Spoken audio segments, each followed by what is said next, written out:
Have you ever imagined a father returning from a distant work trip in the Middle East, only to discover his home turned into a criminal den? His daughter threatened and his wife betraying him. Follow this dramatic story to see how justice is served, and don't forget to share your thoughts in the comments below. Jonathan Jack Harlan stood firm on the observation deck of the Al Hajr oil rig, his muscles taut as he scanned the rugged desert terrain in Saudi Arabia. Sand-laden winds whipped against his face, carrying the sharp scent of crude oil and gas fumes. After 15 years as an oil engineer, his weathered face bore the marks of endless shifts and sleepless nights. Tonight marked his final shift on this assignment, but a vague unease gnawed at his gut. Still on watch, buddy project manager Robert Kane approached his boots crunching on the gravel. Most folks would be celebrating their last night. Someone's got to keep the team safe, sir, Jack replied, his eyes fixed on the horizon. His hand unconsciously touched the chest pocket of his uniform, where he kept family photos, his teenage daughter Emma and wife Sarah. Memories of meeting Sarah flooded his mind. He'd been home on leave, drowning his sorrows at O'Malley's bar after losing 2 colleagues in a pipeline accident. She'd walked in with friends, her laughter cutting through his gloom. One bright smile from her and he knew she was different. They talked until closing, and he missed his flight back to the rig the next morning. Worth every bit of the boss's chewing out. Sir, permission to speak freely. Young technician James Rodriguez interrupted his thoughts, holding a tablet. What's up, Rodriguez? Your wife's been trying to reach you through the company comms center. They said it's urgent. Jack's jaw tightened. Recent video calls with Sarah had been tense, her usual warmth replaced by curt replies and averted eyes. He'd chalked it up to the strain of his long absences. 15 months was tough, but instinct screamed something was wrong. Thanks. I'll head there now. Jack turned to Robert Kane. Sir? Go ahead, Jack. We've got this covered. The comm center buzzed with activity as Jack entered. Before he reached the video terminal, his satellite phone rang from a restricted number. His heart raced as he answered. Dad? Emma's voice trembled, trying to stay calm but laced with terror. I need help, Mom. She's got this new guy. Him and his buddies have taken over our house. Emma. Slow down. What do you mean, taken over? Jack's voice stayed steady, but his free hand clenched into a fist. They're everywhere, drinking, smoking, making me clean up after them. A stifled sob. Dad, they're planning something bad. I overheard them talking about ambushing you when you get home. They said, her voice broke, they'd make me watch. Where's your mom in all this? She's with him. Sarah. She chose him, Dad. The betrayal in Emma's voice cut deeper than any wound. I tried standing up to them, told them you'd make them regret it, but they just laughed. Glass shattered in the background, followed by rough male voices. I gotta go. They're coming. Please hurry, Dad. I'm scared. The line went dead. Jack stood frozen, his mind racing through the details. The rage building inside wasn't fiery. It was icy, freezing everything in its path. He moved through the rig like a shadow, his steps leading straight to Robert Kane's office. He found Kane reviewing project reports. The older manager looked up, his face shifting at Jack's expression. Good Lord, Jack, what happened, sir? I need an immediate release. Family emergency. Kane leaned back, studying him. You're 3 days from wrapping up. What's so urgent? It can't wait. My daughter's in danger. My wife, the words tasted bitter like desert sand, has let criminals into our home. They're planning an ambush. Have you contacted local police? With all due respect, sir, this is personal. I have to handle it myself. Jack, think about what you're saying. 15 years of service commendations galore on track for lead engineer. Throw it away now and it's gone for good. Jack met his boss's gaze. A career means nothing without a family to return to. I'm requesting immediate release. With or without your signature, I'm leaving this rig tonight. Silence stretched between them. Finally, Kane pulled a form from his desk. You're one of the best engineers I've worked with, Jack. Don't make me regret this. He started filling out the paperwork. Whatever you're planning, remember your training, cool head, clear thinking. Yes, sir. And Kane looked up. Make those bastards pay. Within hours, Jack had processed out and boarded a company transport flight stateside. As the plane lifted off, he pulled Emma's photo from his pocket. She was laughing in it mid-twirl at her last birthday party. His little girl. The thought of her terrified in her own home surrounded by criminals made his blood run cold. Sarah's betrayal was a separate wound. He'd deal with it later. For now, his mission was clear, secure. His daughter, eliminate the threat. He closed his eyes, already mapping plans, contingencies, attack angles. They thought they were setting a trap for him. They'd learn what it meant to cage a hunter. The flight crew gave him space. They'd seen that look before, the distant stare of a man gearing up for battle. Most assumed he was reliving work memories. They were wrong. He was plotting a new one. The rental car's engine idled quietly as Jack watched his house from 3 blocks away. The 2-story colonial he'd bought with bonus pay now looked like a stranger in familiar clothes. Beer cans littered the once pristine lawn and cigarette smoke wafted from open windows. The American flag he'd hung was gone, replaced by a tattered football banner. 2 men lounged on the front porch passing a bottle. Their laughter echoed in the evening air, mixed with crude jokes and profanity. Jack memorized their faces, noting the clumsy way they concealed weapons, obvious bulges at their hips, screaming poor training. His phone buzzed. Tom Riley, his father's old police partner, texted a meetup address. 20 minutes later, Jack walked into O'Reilly's pub, dingy spot far from his neighborhood. Tom sat in a back booth, his gray hair thinner than Jack remembered, but his eyes still sharp. "You look rough, kid," Tom said as Jack slid in. "What have you got for me?" Tom pushed a manila envelope across the table. "Your wife's new friend is Victor Slade, a local small-time crook who inherited his dad's bar and turned it into a front for smuggling. Minor record assault possession, nothing stuck, but his crew's getting bolder word as they're moving into big distribution." Jack opened the envelope, studying the surveillance photos. Victor Slade had the face of a man who enjoyed inflicting pain. Scarred knuckles, a snake tattoo slithering up his neck, dead eyes. "How long?" Jack asked, his voice flat. Tom hesitated. "The affair's been going about a year as far as I can tell. Started showing up at Slade's bar while you were away. My guy got these shots 3 months ago." The photos showed Sarah leaving a motel with Slade, his hand possessively on her lower back. She was smiling the smile once reserved for Jack. "She's been pulling regular withdrawals from your joint account," Tom continued. 10 grand last month alone. Drug money, medical bills, actually. Her mom's got stage 4 cancer, expensive experimental treatments not covered by insurance." Tom sighed. Slade offered to help with the costs. Classic predator move spot. Someone vulnerable, promised salvation with strings attached. "That doesn't excuse bringing criminals into my home, endangering my daughter." Jack's voice could freeze hell. "No, it doesn't." Tom pulled more photos. "Slade's crew are bottom feeders and washouts. They've been using your place as a party pad. But my sources say bigger stuff's coming, drug shipments, maybe weapons, names and locations. It's all in there. But listen, kid, these guys aren't pros. They're thugs with guns and bad attitudes. You go in, hot people die. That's their choice." Jack stood, tucking the envelope into his jacket. "Thanks, Tom. I owe you, Jack." Tom's voice halted him. "Your dad was my partner for 20 years, the best man I knew. When he died, I promised I'd watch out for you. Whatever you're planning, be smart, be thorough, and when it's done, make sure nothing traces back to you. There won't be anything left to trace." Jack drove aimlessly, processing the info. The rational part, understood Sarah's desperation. Her mom had basically raised her after her dad bailed. But the betrayal went beyond the affair. She'd let dangerous men into their home, exposed their daughter to crooks, shattered everything they'd built. His phone buzzed a text from an unknown number with a video. His thumb hovered over play, already knowing what he'd see. The clip showed Emma in the kitchen, forced to serve drinks to Slade's crew. One grabbed her arm, laughing as she pulled away. Timestamp 3 hours ago. The phone cracked in Jack's grip. He pulled over, forehead against the steering wheel, letting the rage wash over him. When he lifted his head, his eyes were clear. Investigation time was over. Now for action. He needed intel surveillance resources. Time to call in favors. First call was to Alex Torres, his old Project Comms specialist. Alex had left 2 years ago to start a private security consulting firm. "I need eyes and ears," Jack said when Alex picked up. "Full coverage, remote access. Calling in that debt from the riot job." Alex's voice was serious. "Must be big. Life or death." A pause. "Send the address. Give me 24 hours. Jack booked a motel room with cash, spreading Tom's intel across the bed. He built a timeline of Sarah's betrayal, marking key dates and events. The pattern was clear. Slade had targeted her specifically, likely after learning Jack's work schedule. Financial records showed escalating withdrawals matching her mom's treatment timeline. A knock interrupted his analysis. His hand went to the weapon at his back before recognizing Alex's pattern. 3 quick taps. Pause. Too slow.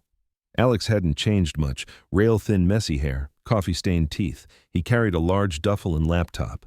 "You look like hell," Alex greeted. "When'd you last sleep?" "Sleep when we're dead. What did you bring?" Alex unpacked, revealing surveillance gear, next-gen thermal cameras, directional mics, signal jammers, military-grade, highly illegal. "Don't ask where I got them. Can you install without detection?" "Already did. Drove by an hour ago in a utility van. Cameras are up, piercing exterior walls. Feeds coming in now." Alex opened his laptop, showing multiple video windows. "Your house is lit up, boss. Counting at least 8 hostiles, multiple weapons. Not pros, but dangerous." Jack watched the screens, memorizing positions and patterns. He saw Sarah moving like a ghost, head down, shoulders hunched. In the kitchen, Emma washed dishes while one of Slade's men leered. Audio online. Alex adjusted. "Want to hear? Play it." Voices filled the room, crude and slurred with booze. Slade held court in the living room, bragging. "Dumb bitch thinks we're helping with her mom's treatments." Slade laughed. "By the time that engineer gets home, we'll own this place. Perfect distribution spot, nice, quiet neighborhood, no one suspects. And if he makes trouble," Slade patted his gun, "we'll make his kid watch what happens to heroes." The laptop screen cracked under Jack's grip. Alex carefully moved his gear. "I know that look," Alex said softly. "What's the plan?" "I'm going to end them all." "No, you're not." Alex raised a hand as Jack turned. "You're going to ruin them. Death's too quick. You'll strip everything they have, everything they are, leave them broken. That's what they deserve." Jack was silent for a long moment. "You're right. Got to do this smart, precise. Make them suffer. That's the Jack I know. Surveillance is my gift. What else? Gear, weapons, clean phones. And you monitor feeds, coordinate my moves when I go in. Done." Alex packed up. "One more thing. Had my guy dig on Slade's crew. Most are nobodies, but 2 linked to bigger players in town. This might run deeper than you think. Doesn't matter how deep. I'll root them all out." After Alex left, Jack resumed planning. Feeds showed everything: guard shifts, weapon spots, vulnerabilities. Slade ran like an amateur, no security protocols, no backups. Emma appeared on a feed, sneaking into the hall closet. She pulled out a photo of Jack in work gear and hugged it. "Please come home, Dad," she whispered. "I know you'll make him pay." Jack touched the screen. "I'm coming, baby girl, and they'll learn what real fear is." The next 3 days turned into an observation drill. Jack used Alex's network to document every invasion detail. Feeds revealed a disturbing routine. Slade's crew treated his house like their playground, no respect for property or decency. Through directional mics, Jack learned names, habits, weaknesses. Billy Snake Thompson. Slade's right hand had a gambling addiction and owed big to shady folks. Marcus Reed was a coward who talked big but flinched at loud noises. Each intel piece became another tool in Jack's arsenal. "Check this." Alex's voice crackled through the earpiece as Jack monitored from position. "Slade just got a call on a major shipment. They're using your garage as a distribution hub." Jack watched through high-powered binoculars as Slade paced the porch, arguing on the phone. Audio enhancing. Slade's voice came clear. "Don't care what the boss says, we're set. The engineer won't be an issue." "Yeah, we've got his kid handled. The wife, too. Idiot thinks we're covering her mom's medical bills." Harsh laugh. "By the time she realizes we've pocketed most, it'll be too late." The binoculars creaked in Jack's grip. Not only ambushing him, but stealing funds meant for Sarah's mom's care. Layers of betrayal and cruelty ran deep. Movement in the kitchen, Alex reported. "Emma's cleaning their mess again. Wait, Slade's heading there." Jack switched view to the kitchen window. Slade swaggered in, deliberately knocking over trash Emma had collected. Audio caught his mocking laugh. "Oops, better pick that up, princess. Wouldn't want Daddy finding a mess." Slade reached for Emma's face. "Maybe I'll keep you around after we handle him. Could use a cute little maid." Emma jerked away, her voice steady despite fear. "My dad will make you all regret this. Your dad?"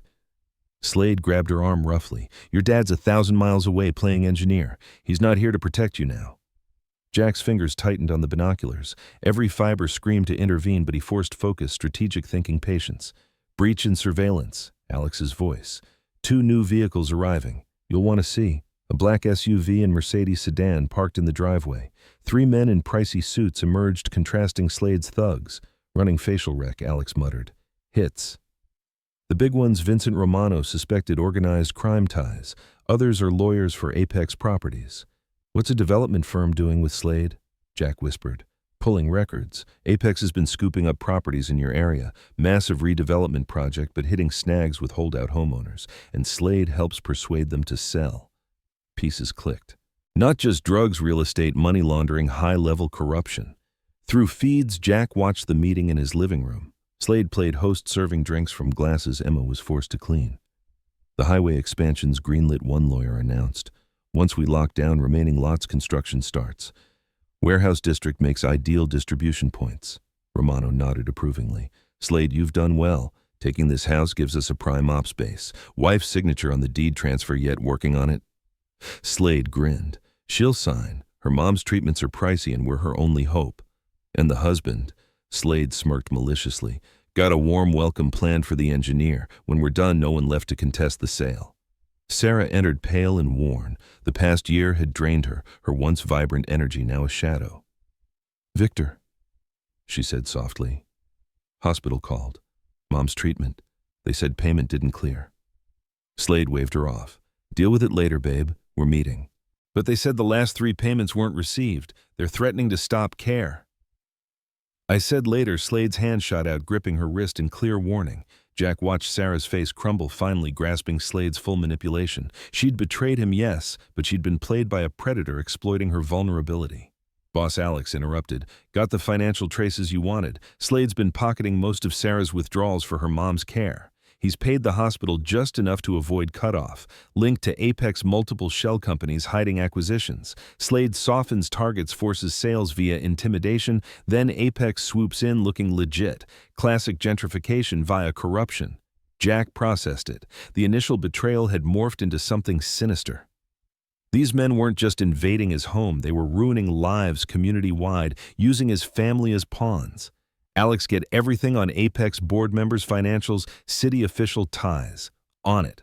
But boss, this is deep. Taking them down won't be easy. Nothing worthwhile is. Jack lowered his binoculars. Resolve hardening like diamond. Keep watching. Gotta make a call. He dialed Tom, speaking quietly when the retired detective answered.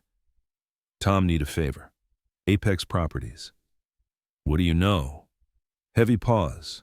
Bad actors behind clean paperwork, buying up half the town, but no one can prove the money's source, why they're tied to Slade. This is bigger than home invasion using my place in their ops. Damn, kid, you're talking powerful folks. They've got judges, politicians in pocket. Then they should have picked another house. Jack's voice was arctic. Need you ready when this blows. There'll be evidence a lot. Need someone I trust to get it to the right people. You sure these types don't play fair? Neither do I. After hanging, Jack returned to his post. Through Alex's network, he watched Slade's crew settle for the night. Their complacency would be their undoing. No protocols, no contingencies, just arrogant goons thinking they're untouchable. Emma appeared on a feed, quietly cleaning meeting mess. She moved carefully, head down, but shoulders straight. His daughter was scared, but unbroken, a survivor like him. When she thought unseen, Emma slipped into the hall closet, her hideaway. She pulled out Jack's photo, touching his face through the glass. I know you'll come, Dad, she whispered. They think you're just an engineer, but I know what you really are, the monster that monsters fear. Jack touched his earpiece. Alex prepped the gear. Tonight we start reclaiming what's ours, going in, not yet. First make 'em understand true fear. They want to play hunter. A cold smile touched Jack's lips. Let's show 'em what it's like to be prey. The sun set over his violated home, ending Jack's recon phase. He had intel resources targets. Slade's crew thought they were trapping a returning engineer. They'd learned the difference between an engineer and a fighter. In the growing dark, Jack began prep, each weapon checked twice. Gear-tested approach angles memorized. Come morning, the hunters would find they'd caged something far deadlier. The first mission phase was done. He knew the enemy weaknesses plans. Now, for the next, no mercy for family threats. The digital clock on Alex's gear read 2:13 when Jack launched his assault. He moved through the neighborhood like a shadow, dark tactical gear absorbing scant light. The familiar weight of his combat knife at his thigh kept him grounded. Security cam loop active. Alex's voice crackled in his ear. You've got 3 minutes before reset. Jack approached from the rear, noting beer bottles and cigarette butts littering his once neat lawn. 2 of Slade's men dozed on backyard chairs, whiskey between them. Amateurs. 5 inside, Alex reported. Slade and 2 in the master bedroom, 1 in guest, 1 in kitchen. Emma secure in her room door locked inside, Sarah in guest with target Charlie. Jack's jaw clenched. He pushed the image aside, mission focused. The guards never saw him. A precise strike to the skull base knocked the first out, the second half snore before joining. Power cut in 3, 2, 1. The house plunged into black. Jack entered via backdoor night vision, turning dark to green shades. Confused voices echoed upstairs. What the hell? Check the breaker. I ain't going down there useless. Heavy footsteps on stairs, the kitchen guard heading basement. Jack intercepted at the bottom, hand over mouth, precise pressure on carotid. The guard slumped silently. Hey, Joey, find the breaker. Slade's voice from above. Jack keyed his radio, twice signal for Alex to start phase 2. The house phone rang, followed by cells throughout. What the? Multiple voices, now confusion turning fear. Jack ascended stair steps, measured and silent. The guest room guard emerged, pistol drawn, wrong finger on trigger, bad stance, a hazard to himself. Joey Jack's response was swift strike to weapon hand, dropped the gun, knee to solar plexus, doubled him elbow to skull. Base ended it. Something's wrong. Slade's voice closer. Everyone up. Master door opened, a lieutenant stepped out, racking a shotgun. Jack could have taken him instantly, but waited, let them cluster. Check the girl, Slade ordered. She might be up to something. Jack's blood chilled. Not Emma, not anymore. The lieutenant neared her door, shotgun raised. Hey, Princess, Daddy want... Jack threw a knife embedded in the gun hand. Shotgun fell as the man screamed. Jack closed in 2 steps, knee to diaphragm, then head slam into wall. Body crumpled. What the fuck? Slade appeared in doorway, pistol in shaking hand. Eyes widened at the hall figure. No, you're not back yet. Jack didn't let him finish. Flashbang through doorway, staggered Slade and remaining guards. Jack followed into the room. A guard recovered first, swinging a knife wildly. Jack caught the arm, twisted to dislocate shoulder in one move. Scream cut off by fist to throat.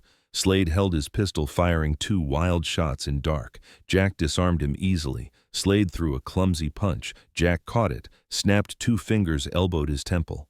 Please, Slade slurred, falling. We can deal. Jack's boot to jaw ended talks. He zip-tied Slade's hands behind, ignoring whimpers from broken fingers. Mom. Emma's voice from her room. Dad. Stay inside, sweetie, Jack called, voice steady despite raging pulse. Just a few more minutes. All targets down, he told Alex. Start phase 3. Jack dragged Slade's limp form to living room, securing to heavy chair. Other guards zip-tied back-to-back in pairs, left in their mess. He found Sarah huddled in guest corner, eyes wide with fear and recognition. Jack, she whispered. I can explain. Later. His tone brooked no argument. Stay here till I clear the house. Room by room, Jack swept his violated home, collecting weapons, gathering phones. Alex guided to hidden cams. Slade's crew installed each one, evidence. Satisfied the house was secure, Jack returned to Emma's door. It's safe now, baby. Come out. Door opened slowly. Emma stood in pajamas, tears streaming. Dad. She launched into his arms. Jack held her tight, feeling her shoulders shake with relieved sobs. I've got you. They'll never touch you again. I knew you'd come, she whispered. I told them, but they laughed. They're not laughing now. Jack stroked her hair. Go pack a bag. You'll stay with Aunt Lisa tonight. But no arguments. What's next you don't need to see. Emma studied his face, then nodded. She'd seen enough violence these weeks. Some things a daughter shouldn't witness, even for justice. Jack waited till Emma packed, then returned to living room. Slade stirred, blood dripping from nose onto fancy shirt as he woke. Eyes darted, taking in bound pals and dark figure before him. You know, Jack's voice conversational, almost friendly and Saudi. I learned a lot about questioning. Not the clean official ways, the ones that leave marks. He drew his tactical knife blade, catching faint window light. Slade's eyes locked on the edge. Listen, buddy, this is all a misunderstanding. Knife slashed, opening thin line on Slade's arm. Not deep, but stinging, promising worse. Wrong answer. Jack pulled a chair, sitting face to face with his wife's lover. Let's try again. Everything you did to my daughter, plans for my house, every lie you told. Start talking. You're crazy. I'll sue you. Another cut parallel to first. Slade hissed in pain. That's 2 wrongs. Want 3. Okay. Slade slumped in bonds. It started as an easy score. Rich engineer's wife, husband, away, vulnerable Mark. Didn't know about the kid at first. Keep going. Your wife Sarah was at my bar one night crying over her mom's cancer bills. I played sympathetic, offered to cover payments. Bitter laugh. She was so grateful, so desperate. It was simple. Jack's knuckles whitened on the knife. The house came later. We needed a drop point in a good area where cops wouldn't look hard. Yours was perfect. Great location, respected owner overseas. Who'd suspect my daughter? Knife pressed to Slade's throat. What were your plans for her? Fear flashed in Slade's eyes. Nothing, swear. The cleaning cooking was just to keep her in line. Show who's boss. We weren't gonna... Knife bit deeper, blood beating. You're lying. Jack's voice dropped to whisper. Alex, play the surveillance clip. Slade's own voice filled room. Maybe I'll keep you around after we deal with him. Could use a cute little maid. Color drained from Slade's face. That was just talk. I didn't mean... Knife slashed again, deeper. Slade screamed. Wrong answer. Footsteps on stairs. Sarah, drawn by scream, frozen doorway at the scene. Babe, Slade called. Tell him. Tell him it wasn't like that. Jack turned to his wife, voice arctic. Yeah, Sarah, tell me what it was like. She wrapped arms around herself, shrinking under his stare. I didn't know Jack about the drugs, about Emma. He said he was helping with Mom's care, and you believed him. Contempt dripped from each word. You let this scum into our home around our daughter because he promised to pay bills. He was blackmailing me. Tears streamed. Said he'd tell Mom's doctors to stop if I didn't cooperate. I was scared. Shut up. Slade snarled. You dumb bye. Jack's fist smashed his jaw, snapping head back. You don't talk to her. Not anymore. He turned back to Sarah. How much? The treatments. What did he actually pay? Fresh tears fell as realization dawned. Hospital called yesterday, said no payments in 3 months. Mom's moving to hospice next week. Jack nodded, pieces fitting. He'd seen bank withdrawals, thousands for cancer care, all pocketed by Slade while Sarah's mom wasted away. Please, Slade whimpered. I can get the money back, all of it. Just let... Money. Jack grabbed his hair, forcing him to look at Sarah. Look at her. See what you did to her, to my family. You think this is about money? I'm sorry. I'll vanish, never return. No. Jack shoved him back. You don't run. You don't hide. You'll face everything starting now. He pulled his phone, dialing a memorized number. Tom, it's time. Bring him in. Sirens wailed closer. Slade's eyes widened in panic. What are you doing? Teaching you about consequences. Jack's smile held no warmth. But first you'll tell these nice officers everything: drugs, fraud, blackmail, every detail. They'll kill me. You don't get it. There are people... I get it perfectly. Jack leaned close, voice deadly quiet. You'll talk, because if you don't, if you omit one detail, I'll find you. And we'll have another chat about consequences, one you won't walk from. Red and blue lights flashed through windows as cop cars surrounded. Slade slumped in defeat. Choices narrowed to prison or painful death. Jack straightened as Tom entered with uniformed officers. Detective, these guys have some tales to tell. Bet they do. Tom surveyed bound men, neatly laid evidence, Slade's bloody face. He raised an eyebrow at Jack. They resisted arrest, Jack said flatly. Tom nodded, understanding. Multiple times, I'm sure. He turned to officers. Process the scene. By the book. As police worked, Jack moved through the house, examining damage. Empty bottles everywhere. Cigarette burns on furniture, drugs stashed in Emma's stuffed animals.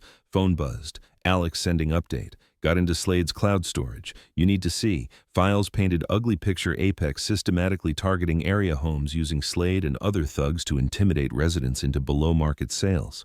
Resistors faced escalation vandalism threats, staged cop raids from anonymous tips. But Slade got sloppy. He kept records, payoffs to locals, blackmail material, lists of dirty cops. A crook's insurance, now evidence. Jack returned to living room as Tom's men led Slade to patrol car. Time for final touch. Slade. His voice stopped procession. One more thing. Before reaction, Jack's fist slammed Slade's gut, doubling him. Knee to face, sprawled him. That's assault. Slade spat blood. You all saw. Officers looked to Tom, suddenly fascinated by notebook. Saw what looks like you tripped. Must be those broken fingers messing with balance. Slade glared at Jack as hauled up. This ain't over. You're right. Jack's voice emotionless. Because you'll confess fully. Every crime accomplished, dirty deal. If you omit anything, protect anyone. He leaned close, whispering, I'll come for you in prison. And tonight will seem like a massage compared. Fear replaced defiance in Slade's eyes. He knew. They all did. Jack wasn't threatening, he was stating facts. As cars pulled away, Tom approached. Need your official statement tomorrow. Gotta settle Emma first. And Slade's remaining crew. Tom gestured to other bound men. Jack's smile predatory. Oh, special plans for them. A humiliation lesson they'll never forget. The next hour, blurred cops photographed evidence, took statements, cataloged damage. Through it, Jack watched, memorizing faces, noting officers too interested in Slade's files. Finally, only Tom remained. Sure about this next part? They invaded my home, Jack replied. Terrorized my daughter. Now they learn what humiliation feels like. He turned to Slade's leftover crew, still bound and groaning on floor. Alex entered with large duffel. Gentlemen, Jack addressed the thugs, you thought it funny making my daughter serve you clean your filth. Let's see how you like it. He pulled electric clippers from bag. Harsh buzz filled room as he approached first man. No buddy, please, thug begged as Jack grabbed hair. Clippers made quick work of styled hair, leaving patchy scalps and bruised egos. Next, clothes cut away with tactical shears, leaving them in underwear. Alex, the special outfits. Alex pulled bright pink cocktail dresses deliberately 2 sizes small. Thug's eyes widened in horror. You can't. I can. I will. And you'll smile doing it. Jack's voice promised pain for disobedience. Consider this your tryout for a new entertainment career. One by one, forced into dresses, fabric straining over bulky frames. Jack took photos, ensuring clear faces. These go public if any trouble, he warned. Now, practice your dance routine. For the next hour, he made them perform degrading acts, twirling, curtsying, singing off-key, while Tom recorded. Their macho pride shattered with each humiliating move. Please, one sobbed. We're sorry. Sorry, Jack grabbed his chin. You watched my daughter cry, laughed at her fear, made her clean your mess. Sorry doesn't cut it. He forced continuation till exhausted, makeup running with sweat and tears, spirits broken more than any beating. Video goes to your associates, Jack informed. Gang, street pals. Anyone thinks retaliation, this goes viral. You'll never live it down. Through it, Slade watched from restraints, forced to see his crew's rep destroyed. His empire wasn't just dismantled, it was humiliated out of existence. One last thing, Jack turned to Tom. Safe in master bedroom. Let's see what else Slade hid. Tom followed upstairs. Safe was amateur, easily cracked. Inside, leather ledger with names, dates, amounts. Mother of God, Tom whispered, flipping pages. Half the city council, 3 judges, police captains. Slade kept receipts, Jack noted. Smart crook, dumb man. This is bigger than we thought. These people won't go easy. No, Jack's face hardened. But they'll go down. Slade was their tool. Now he'll be their ender. By the time we're done, the corrupt system burns. He took the ledger, adding to evidence pile. Pieces in place, Slade singing to save himself, crew broken and discredited, paper trail to bigger fish. Take him in, he told Tom. Keep Slade isolated. No visitors, no calls. Don't want anyone reaching him before full confession. As police led the cross-dressed thugs away, Jack surveyed his violated home. First revenge phase complete, Slade ruined, crew humiliated, ops exposed. But just the start. Tomorrow the real war begins. Evidence would leak, corrupt officials turn on each other, house of cards collapse. But that's tomorrow's fight. Tonight, a daughter to comfort, wife to confront. Personal and professional, intertwined, each demanding its justice. Alex packed surveillance, pausing at door. They'll try burying this, you know. People with power don't go quiet. Let them try. Jack's voice steel. They thought Slade was dangerous. They're about to learn real danger. He looked at ledger, thinking of listed names, politicians, judges, dirty cops. All complicit in Slade's ops, all about to learn harsh lessons on consequences. Night ended, but war just began. Slade was visible enemy, obvious target. Now time to root real cancer, the corruption letting him thrive. Jack allowed a small, cold smile. They thought untouchable suited men pulling strings from shadows. Wrong. Like Slade, they'd learned some engineers never stop fighting, some warriors never drop weapons, some enemies shouldn't be made. Mayor William Foster's office reeked of stale coffee and bureaucracy. He sat behind his mahogany desk, face pale, flipping through Slade's ledger. These names. Foster's hand shook. Judge Morrison, Police Commissioner Blake, half the city council, all dirty. Jack confirmed, standing at ease. Slade kept detailed records, dates, amounts, specific favors. Whole network exposed. Why bring this to me? Foster looked up, studying Jack's face. With this evidence, you could go to FBI, state police, because your name's not in that book. Jack tapped ledger. I've watched you weeks. You blocked Apex Properties' zoning bypass attempts, rejected their campaign donations. You're one of few clean ones left. Foster stood pacing behind desk. You realize what you're asking? These aren't just crooks, they're community pillars, business leaders. Their families have run this town for generations, and now they'll face justice. Jack's voice sliced like blade.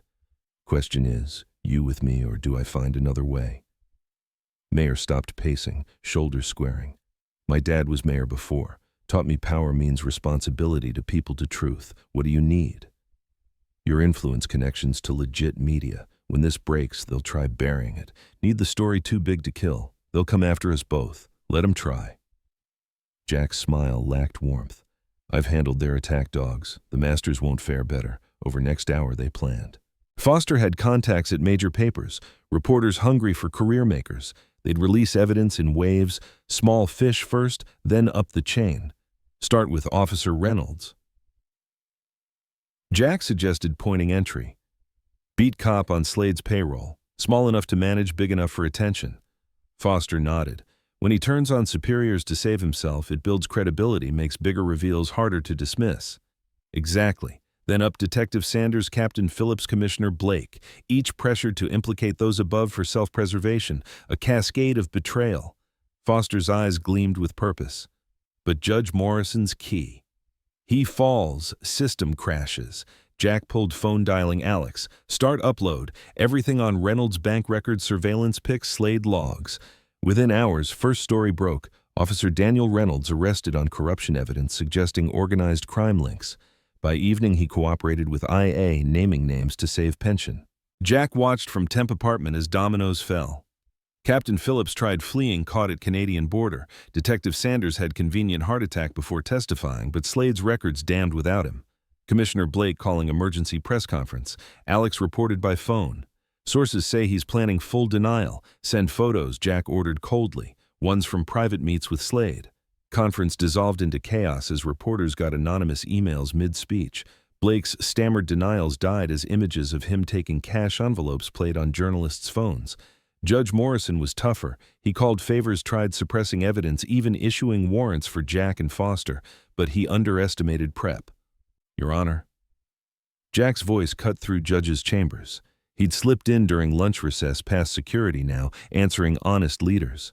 Morrison reached for panic button. Nothing happened. Looking for private security, Jack placed USB on desk. They got interesting videos this morning. Seems you enjoy proclivities not quite judicial. You're blackmailing a federal judge, Morrison sputtered.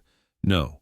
Offering choice, resign, citing health. Cooperate fully with investigation. These files stay private. Fight us. Jack shrugged. Here prison's especially hard on corrupt judges with exotic tastes. Morrison broke. They all did eventually. The mighty humbled by own greed, arrogance, and thinking untouchable. Foster proved solid ally, using position to keep probe on track. When Apex lawyers threatened witnesses, anonymous donors funded victim legal defense. When dirty cops tried losing evidence, multiple copies emerged from secure spots. You're destroying the old guard, Foster observed one evening, watching another prominent figure cuffed away. This town won't be the same. Good, Jack's voice granted. Rot needed cutting, all of it. By week's end, change undeniable. Apex offices empty, execs arrested or fled. Police department purged, honest officers finally speaking. City council chambers had more vacant seats than filled. Through it, Jack moved like avenging spirit, ensuring no stone unturned, no corrupt official escaped. Ledger was just start. Each arrest led new revelations, new threads to pull. Town's power structure built on decades of corruption and favors collapsed like card house. From rubble, something new emerged. System based on merit over money, justice over influence. We did it, Foster announced, watching last of Judge Morrison's files carried by feds. Network exposed, corruption purged. No, Jack's eyes cold. We just cleared ground. Now the hard part, building better. Morning sun glinted off Emma's new college dorm as Jack helped carry boxes in. Stanford University, 3,000 miles in a lifetime from the darkness left behind. Dad. I can handle this. Emma protested, though her eyes shone happy. You don't have to carry everything. Let me. His voice gentler with her, though firm. You focus on roommate and settling. He'd chosen Stanford carefully, researching security, vetting staff, ensuring no Slade network traces reached. Emma would have fresh start untainted by past. Soccer coach reviewed your highlight reel. He mentioned setting down textbook box. She's impressed, wants you trying out. Emma's face lit up. Really? But I thought with everything that happened, you're stronger than what happened. Jack gripped her shoulder. You survived, you fought. Now you thrive. He'd ensured it. College fund he set was ironclad, fed by seized assets from Slade's ops. His daughter would want for nothing. Dorm bustled with other families moving and normal people, normal lives. Emma watched with mix of longing and determination. You'll be okay, she asked quietly. Back home with it all. Changing careers. He straightened photo on her desk, her last soccer tourney before Slade. Private security consulting, using what I know to help others protect themselves, like a guardian angel. She smiled, expression painfully reminiscent of Sarah's old warmth. More like a guard dog with very sharp teeth. Dad, about Mom. Are you okay if I see her? You're old enough to choose, his tone carefully controlled. Just remember what we learned, trust has to be earned back. It's never given freely again. Emma hugged him fiercely. I love you, Dad. Thanks for everything. He held her close, recalling the frightened girl who'd called from a closet begging help.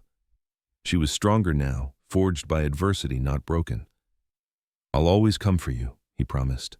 No matter what, no matter where. Later, watching her chat with roommate Jack, glimpsed the carefree girl she'd been.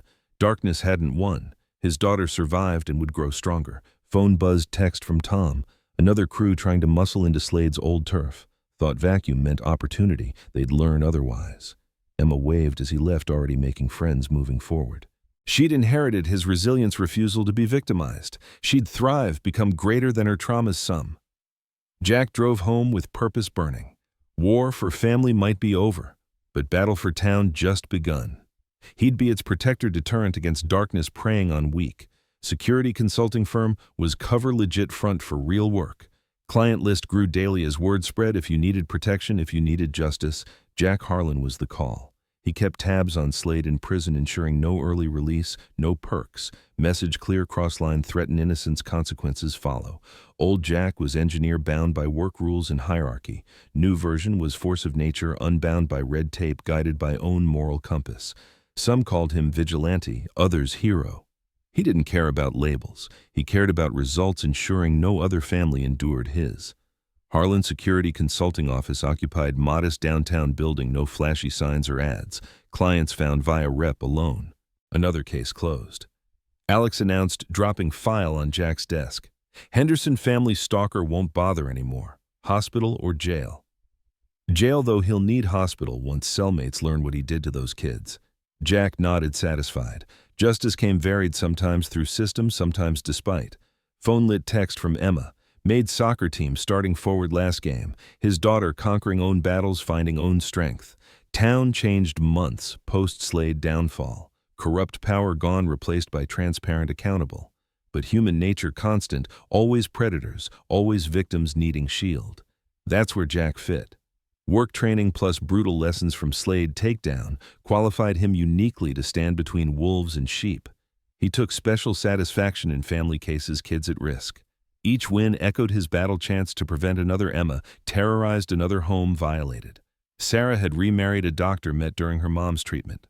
Jack felt nothing at news, no lingering pain or jealousy. That chapter closed, cauterized by betrayal, sealed by time. His new life suited better peace, found not soft civilian contentment but earned tranquility of warrior with true purpose. Next case waited on desk, mother, fleeing abusive ex, desperate for protection. Jack read her story with cold focus, already planning, ready to introduce another predator to action consequences. This was his calling now, not engineer bound by orders, not victim seeking vengeance, but new guardian. Knowing sometimes justice needed fangs, claws, willingness to do what others couldn't or wouldn't. He was at peace with who he'd become, what he stood for. Darkness tried destroying his family, instead forged him stronger. Now, he used that strength to protect others, ensuring no other father felt helpless rage he'd known that Saudi night. Sunset over changed town as Jack reviewed security plans and threat assessments. He was home, not the house with bitter memories, but this role, this purpose. Phone buzzed again, Emma sending soccer practice pics. He smiled genuinely, reaching his eyes. His daughter thriving, healing, growing beyond trauma. That was his greatest victory, more meaningful than vengeance on Slade or exposing corruption. Peace he'd found wasn't end but beginning. Each day brought new fights, new chances to shield innocence and punish guilty. It wasn't the life he'd planned, but the one he was meant for. From this story, we learn that justice sometimes requires perseverance and courage beyond limits, and family is the most precious source of strength that helps us overcome darkness to find new light. Remember, never let betrayal or corruption win. Stand up and fight for what is right.